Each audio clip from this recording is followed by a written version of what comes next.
सरकार के बड़े फैसलों पर यूपीए की सबसे बड़ी पार्टी कांग्रेस ने भी मोहर लगा दी है। कांग्रेस कार्य समिति की बैठक में रोल बैक पर कोई चर्चा नहीं हुई। सोनिया गांधी ने कहा कि अर्थव्यवस्था में सुधार जरूरी है।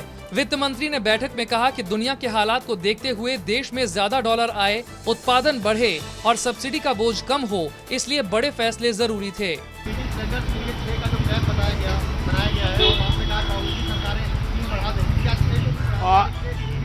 इस तरह की कोई बात नहीं। को लेके जो आशंकाएं थी पार्टी के लोगों के मन में, कुछ लोगों ने एपीआई मल्टी ब्रांड रिटेल का विरोध किया। इस तरह की कोई बात कार्य समिति में नहीं हुई। नहीं, कोई प्रस्ताव नहीं पास हुआ। जो हुआ मैंने आपको बताया।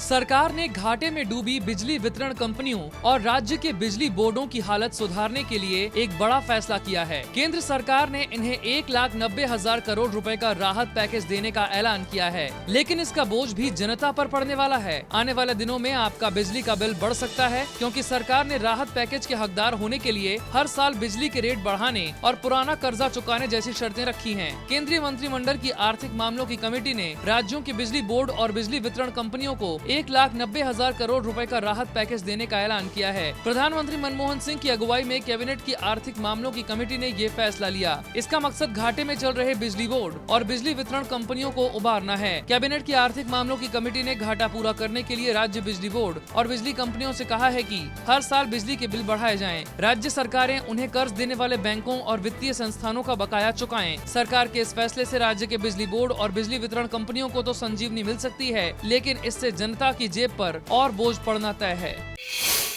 कांग्रेस कार्य समिति की बैठक में आज राहुल गांधी भी बोले। कांग्रेस कार्य समिति की बैठक में एक सदस्य ने जम्मू कश्मीर में पंचायत चुनाव और सरपंचों को काम करने में हो रही दिक्कतों का मुद्दा उठाया। इस पर राहुल गांधी ने अपनी राय रखी और राहुल जी ने थोड़ी सी बात की, क्योंकि एक सदस्य ने जम्मू कश्मीर का सवाल उठाया था। आप जानते हैं कि जम्मू कश्मीर में ये पंचायत राज चुनाव थोड़े से हुए थे, पंच सरपंच चुने गए थे, लेकिन उनको अधिकार नहीं दिए गए। तो इस तरह की कोई बात हुई तो उन्होंने कहा कि हाँ, इस पर हमें ध्यान देना चाहिए। पिछले दिनों जम्मू कश्मीर में लोकतांत्रिक तरीके से चुने गए 3 सरपंचों की हत्या हो चुकी है और कई सरपंचों को आतंकवादियों से धमकियां मिल रही हैं।